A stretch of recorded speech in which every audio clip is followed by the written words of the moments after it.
Sur le branchement d'un contacteur jour-nuit pour un chauffe-eau électrique afin de bénéficier du tarif jour-nuit si tu as souscrit à une offre heure creuse.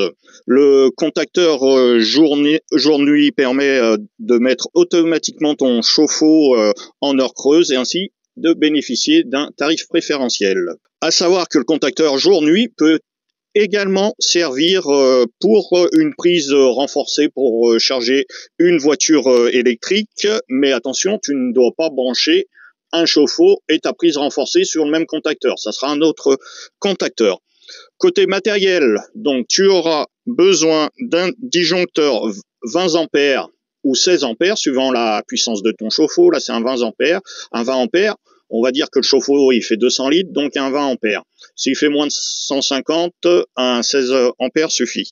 Après, tu as besoin d'un disjoncteur 2 ampères qui va protéger la bobine de ton contacteur et bien sûr d'un contacteur jour-nuit. Tes disjoncteurs 20 et 2 ampères doivent te servir uniquement pour ton chauffe-eau et protéger la bobine du contacteur. Tu ne peux pas brancher autre chose. Après, pour ton interdifférentiel, ça sera un interdifférentiel type AC.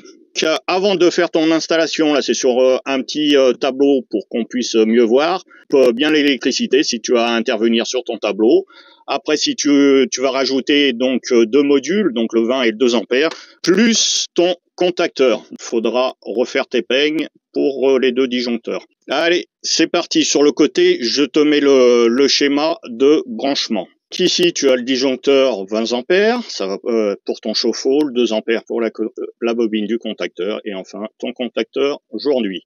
Ici, je vais avoir mon alimentation qui arrive depuis le chauffe-eau, et ici, deux fils 1.5 qui vont aller jusqu'au compteur Linky.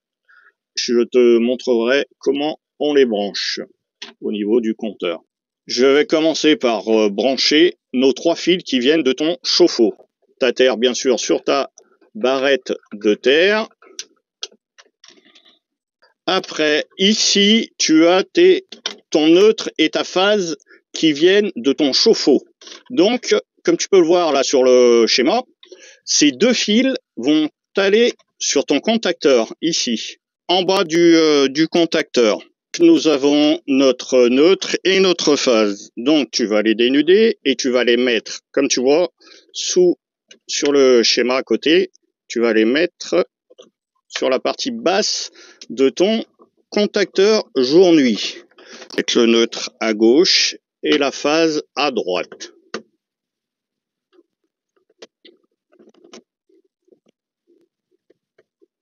Voilà, comme tu vois là, tu as tes deux fils qui arrivent de ton chauffe-eau, ça c'est l'alimentation. Donc ici, contact 2-4 sur la partie basse de ton contacteur. La terre, bien sûr, à la terre. Et maintenant, on va alimenter le contacteur. Pour alimenter le contacteur, tu pars de ton 16 ou de ton 20 ampères.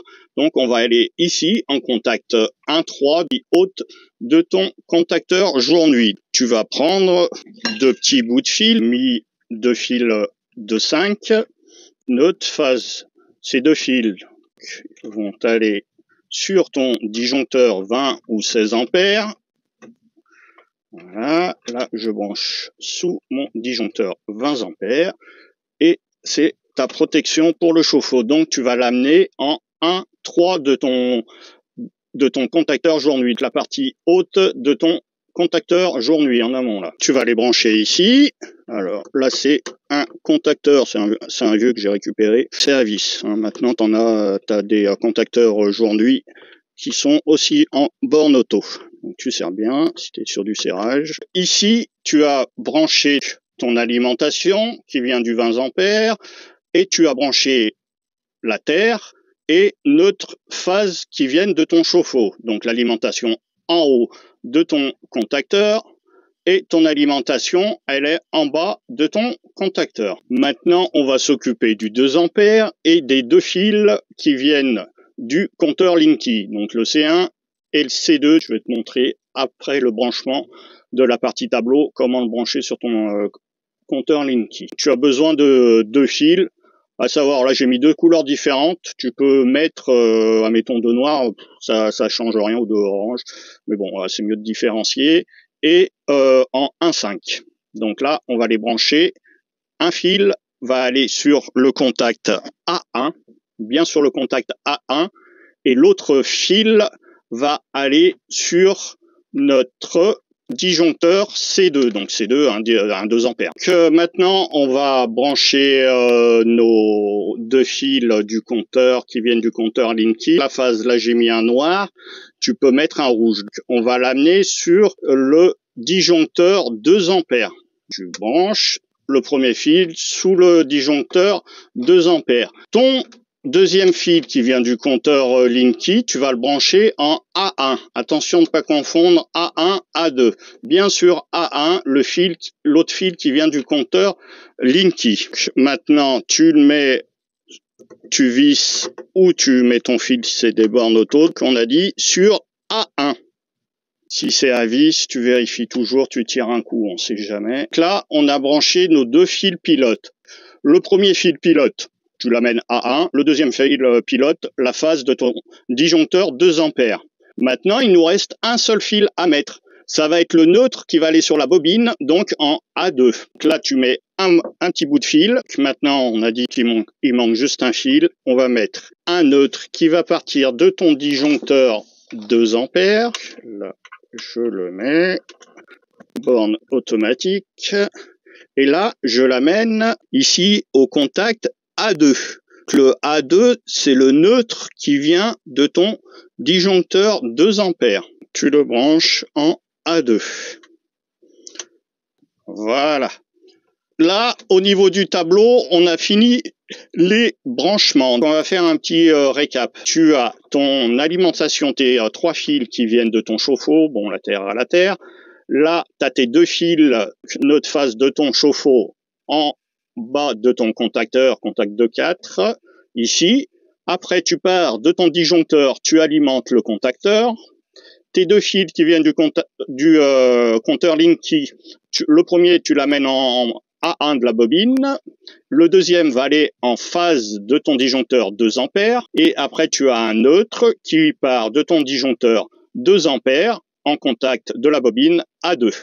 Donc maintenant, au niveau du tableau, c'est terminé. Et je vais te montrer le branchement au niveau du compteur Linky. Après, ça sera bon.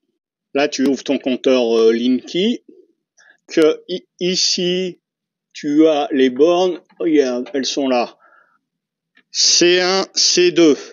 Donc ici, tu branches ton contacteur jour-nuit, tes 2 fils du tableau électrique qu'on a vu tout à l'heure se branchent ici en C1, C2. Ici, tu as d'autres bornes. Alors ces 2 fils, c'est le même système, sauf que dans cette installation là, sur ce chantier là, c'est un délestage. Donc s'il y a un délestage et un gestionnaire d'énergie, les fils viennent se brancher ici. Mais sur une installation, 80% des installations, tu as juste un contacteur, donc tu viens brancher ici en C1 et C2. Allez, salut!